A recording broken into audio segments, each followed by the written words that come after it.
शिरोळ तालुक्यातील कोथळी येथील सर्व धर्मियांच्या एकतेचे प्रतीक असलेला मोहरम सणास प्रारंभ झाला असून एकूण 12 पीरपंजांची प्रतिष्ठापना करण्यात आली आहे। येथील हजरत बुरानसाहेब पीर दर्ग्यात मुजावर कुटुंबियांकडून 9 पीरपंजांची तर ग्रामस्थांकडून चौकात लोहार, कोळी, जमादार, संधी या हिंदू मुस्लिम कुटुंबियांनी पारंपरिक पद्धतीने रविवारी 21 जून रोजी 3 पीरपंजांची प्रतिष्ठापना केली आहे। मंगळवार दिनांक 23 जून रोजी रात्री 9 वाजता दर्गा मैदानात पीरपंजांच्या भेटीचा सोहळा संपन्न होणार आहे।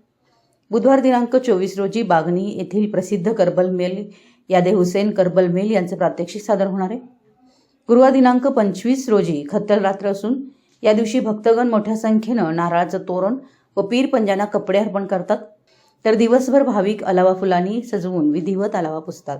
नवस पूर्ण झाल्यानंतर हा विधी भक्तगण करतात अशी भाविकांची श्रद्धा आहे। शुक्रवार दिनांक 26 रोजी पहाटे 4 वाजता धगधगत्या निखाऱ्यातून जाऊन खाई फोडण्याचा विधी संपन्न होणार आहे।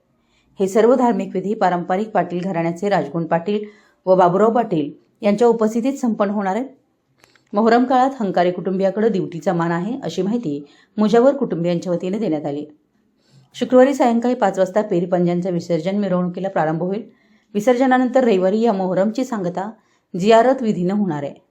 या दिवशी महाप्रसादाचं आयोजन करण्यात आलं आहे। मराठी एस न्यूजसाठी दानोळीहून विजयराज जगदाळे।